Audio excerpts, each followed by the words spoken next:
Welcome to my review of Interstellar.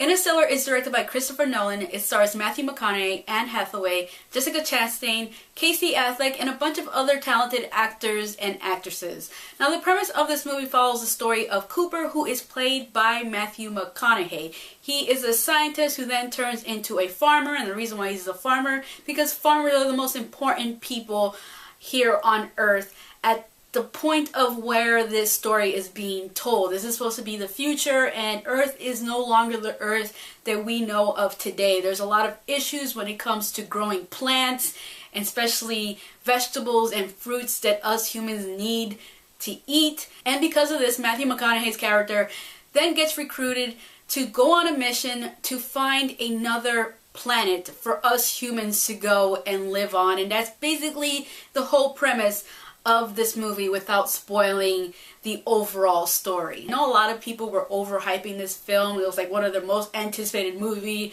of the year. For me, I've never overhyped a Nolan film outside from the Batman films, and that's just because I'm a big Batman fan, so that's just a default reaction. But all his other films, I've never overhyped. I've always gone into them just expecting a decent movie, and they've never disappointed me. And this movie did not disappoint me because I did not overhype it, and I'm glad that I never overhyped it because I ended up enjoying this movie for what it was. Did the movie have issues? Absolutely. Did the third act make me go, I wish that wasn't there? Absolutely. But it wasn't enough for me to not overall enjoy the film. I liked a lot of what Christopher Nolan was doing with the overall idea and story of this movie, mostly because I like space. Okay, I love science fiction stuff. I love the idea of humans going from one planet to another, especially the idea that there might be a point in human history here on Earth that we will have to leave this planet and inhabit another planet due to either humans themselves ruining this planet or because the planet itself will no longer be stable for us to live on. There was a lot of little things in the movie that really, me as a fan of that idea, was happy to see on film. And also, I'm a big fan of the whole Kepler solar system, and that's a solar system that was discovered by NASA that has a group of planets that are very similar to Earth, either by size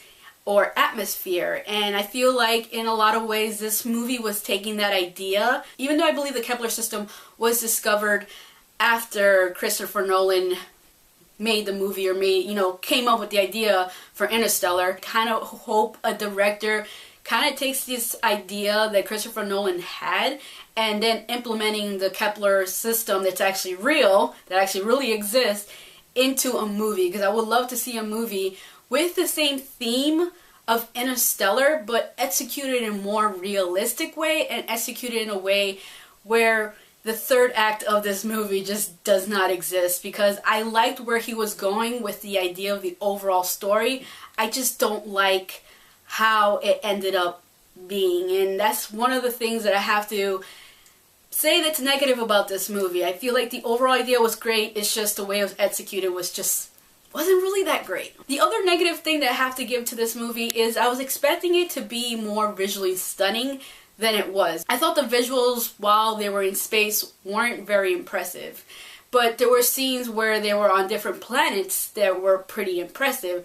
I just wasn't overall impressed with a lot of the visual stuff in this movie when it came to their time in space, which is unfortunate because that's something I was hoping to be something that I would praise about the movie, and it really wasn't something that I really cared for, and that was really unfortunate. But overall, I thought all the actors did a wonderful job. I thought the movie score was wonderful.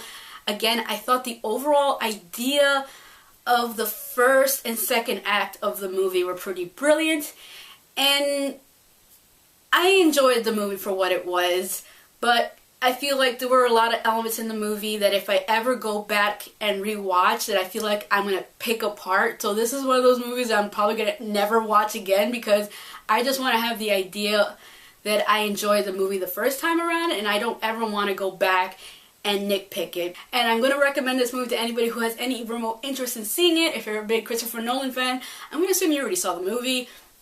But yeah, I would say if you go into this movie, go in without overhyping it and go in with an open mind to what Christopher Nolan is trying to do with this film. So that is my review of Interstellar. Thank you for watching, and if you haven't already, please subscribe. Hey guys, so the big thing that came out this past weekend is that it's been not officially announced by the WB, but it's been going around enough that at this point we can't call it a rumor, and that is that Margot Robbie has been cast as Harley Quinn for the Suicide Squad movie. So this news is big in a lot of ways, because if you're a fan of the Harley Quinn character, you are probably really happy with just the simple fact that Harley Quinn